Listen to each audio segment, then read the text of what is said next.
So I want to share with you what I think is a really cool story, and hopefully you'll find it a cool story too, about what happens when you're open to feedback, as well as, in my opinion, what it means to be a good friend. And so I'll probably be weaving in a couple of different stories, and so hopefully the connection will be clear despite the interweaving. So here's what happened. I was talking with a good friend the other day, and he mentioned how a mutual friend and colleague of ours would often shoot him out an email letting him know there were some typos in either his e-zine or maybe she caught something on his website.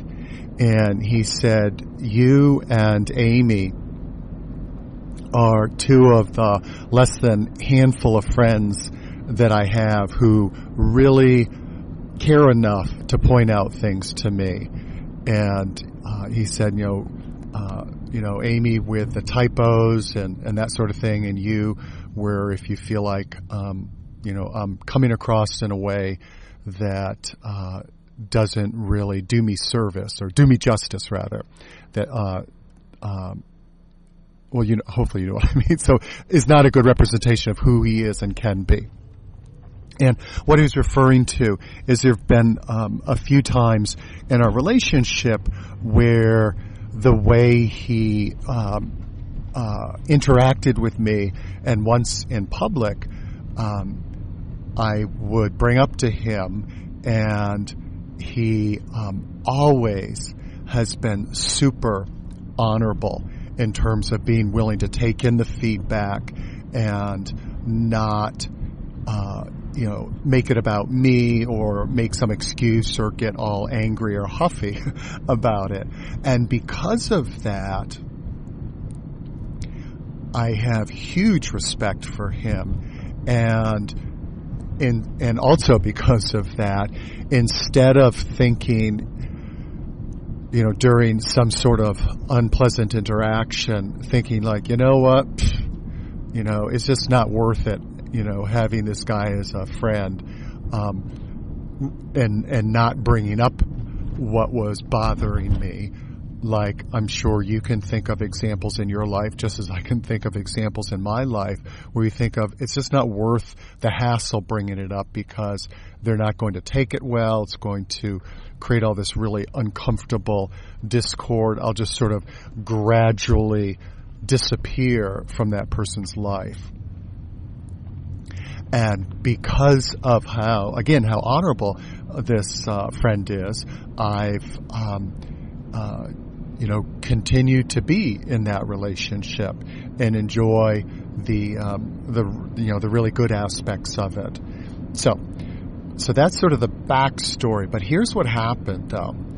I was thinking, it was this morning or yesterday morning, about that conversation that we had, and how he said how much it meant to him that both Amy and I were that kind of a friend. And I thought, you know what?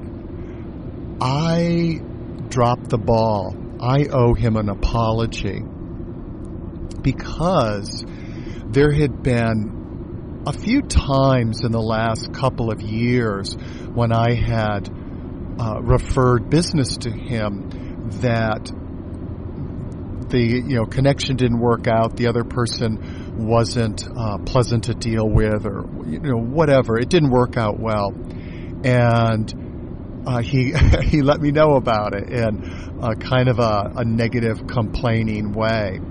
And I remember thinking, like, hey, wait a minute, like, here I'm thinking about you trying to get send business your way, and you're hassling me because it didn't work out. And so instead of bringing it up, I just thought, you know what, I'm just not going to bother and send business his way. And just so you know, and I'm sharing this with you because my hope is that the more personally I share with you, especially my internal world and my thought process, it'll get you thinking about your internal world, your thought process, your emotions, your reactions. And so I found myself thinking, I brought this sort of thing up, the kind of negative complaining thing a number of times, and it keeps happening. So I don't want to ruin our whole relationship by continuing to confront him on this. And he feels like I'm, quote, always pointing out where he's, screwing up or whatever. So I'll just avoid the situation by not recommending.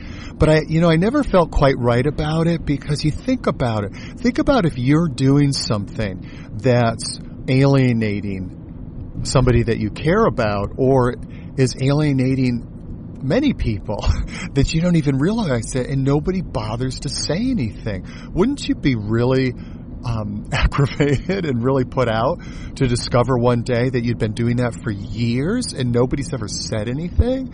And so, I kept thinking about that, but I'm like, you know what? Gave him a shot, too bad. And then I couldn't do that any longer because of what I said, with him saying how much that meant to him. And I thought, you know what? I owe him an apology, because I dropped the ball in terms of being a good friend, the kind of friend who's willing to suck it up, deal with his own discomfort, even though, again, my friend has had a stellar record in terms of being open and honorable in terms of feedback and me bringing up issues. So, especially given the fact that he's had such a stellar record, if you will, I'm like, you know what? I owe him an apology. So today, that's what I did. So when he called me today, I said, hey, I owe you an apology. And then I explained the situation, just like I explained it to you. And again, being the honorable guy he is, he thanked me for being willing to tell him about that and how I had experienced him coming across. And it was especially interesting to me because it's in sharp contrast to both a coaching session that I had where this high level manager at an organization was really bothered by something really unfair that their boss had said to them, and it was part of an ongoing pattern of injustice, but they weren't willing to bring it up to their boss because their boss had been so defensive in the past when they've tried to bring up that issue. And this person's attitude was, it's just not worth it. It's just going to harm our relationship even more because their manager isn't comfortable with having hard conversations. And so instead of challenging the other person who needs to be challenged, they just try to get my client to not be bothered by it, I guess would be the best way of saying it. And it also reminded me of another interaction that I had recently where it's very fascinating, where this person, and this is more in the professional realm, personal and professional realm, this person was the opposite of my friend in terms of I shared my experience of an interaction that we had where it felt like they showed zero interest in what I was saying, and because this person was an executive coach, I mistakenly believed that they would be interested in and open to hearing about my experience of the interaction and why I was not interested in having yet another interaction. And it was so wild because their response, as opposed to my friends, was to 100% push back and make it all about me and not at all look at how they were coming across. And it was interesting because I shared the email with a couple of really wise friends, and part of me wanted to respond to this person and point out how they were totally unwilling to look at themselves and had to take this one-up position. And, I'll just leave it at that. And, how my various wise friends reminded me that given how this person already has demonstrated all kinds of defensiveness and all kinds of need to be impervious to feedback and in a one-up position, any other attempts by me to give feedback would surely be futile. And fortunately, I got to the place where it's like, yep, good point, move on.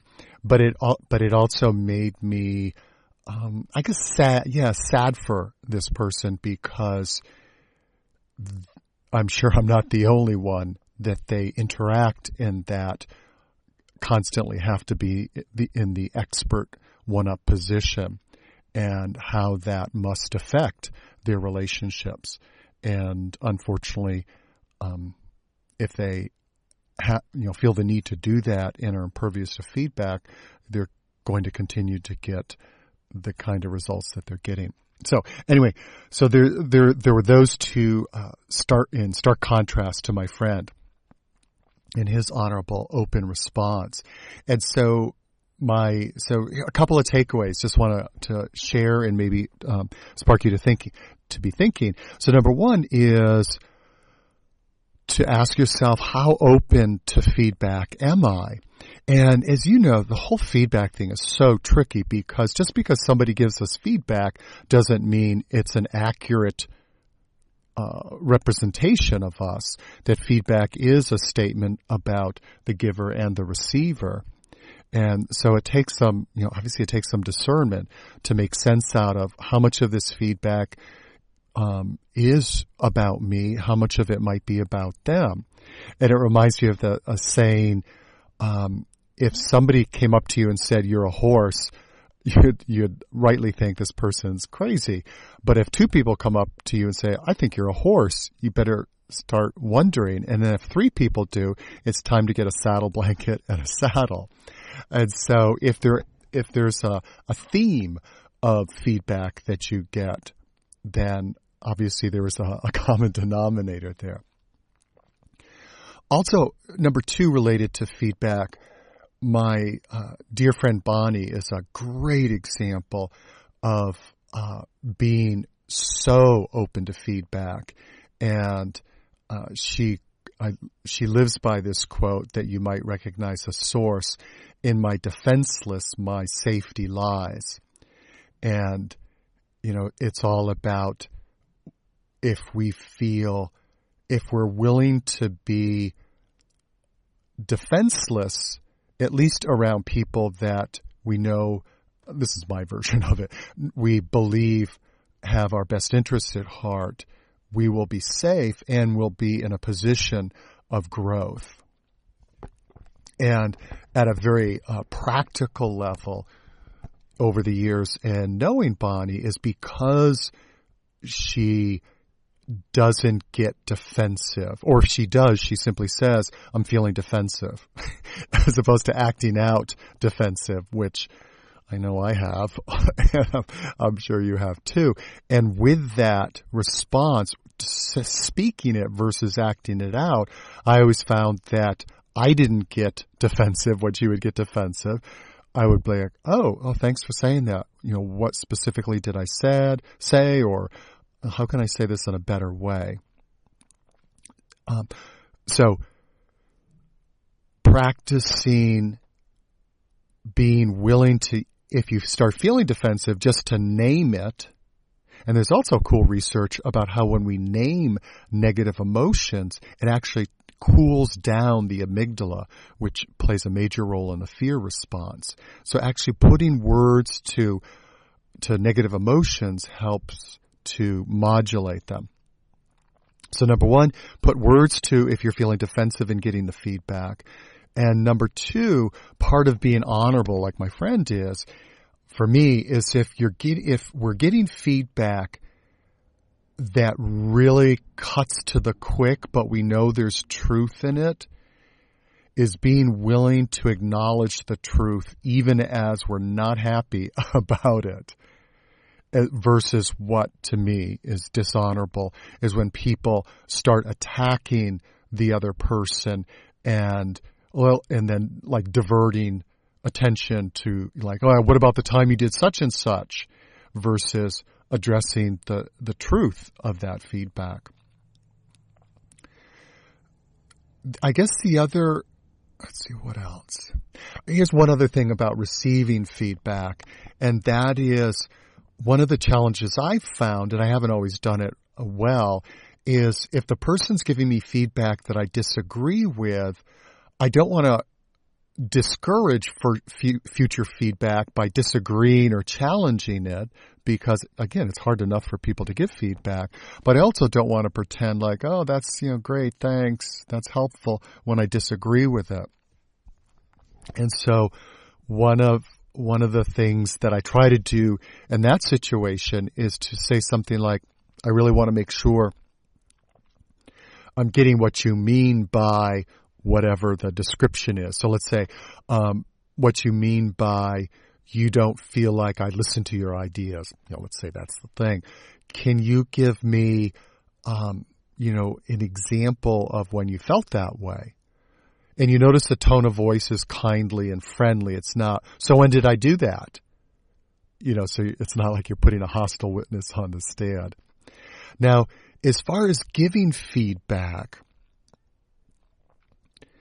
this is sort of a lifelong challenge for me in terms of the balance or the dance between the belief that, hey, we're all in this journey called life together, and if we never bring up things that we see in each other or get feedback, then we're withholding information that could be really valuable. That, in contrast to unsolicited feedback, is rarely welcome, and it really has to be done in a safe, caring, compassionate container, if you will, delivered in that kind of container.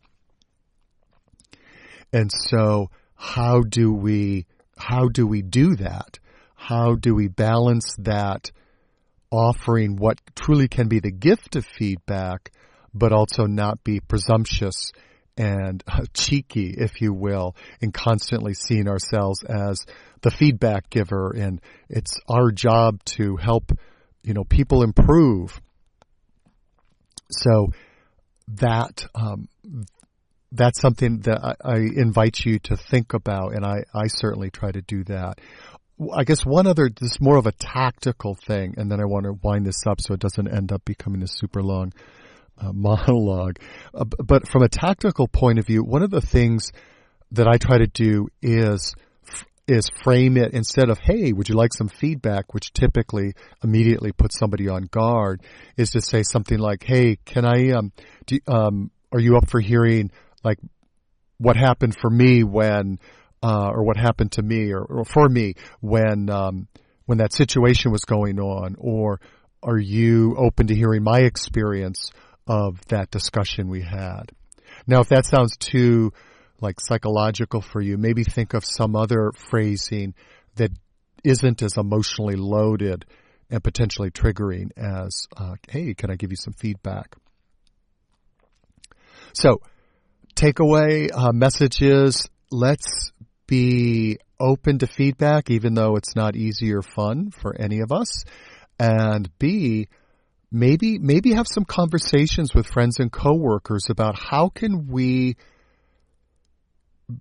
give each other the gift of feedback in a way that's constructive and welcomed. And that can be a great discussion. So what works for you about getting feedback? What are examples of when somebody's giving you feedback that you're like, hey, thanks? And what are examples when people have given you feedback where you're like, you know what, I really wish you had kept that to yourself? So hope this is helpful, and I will be back some other time.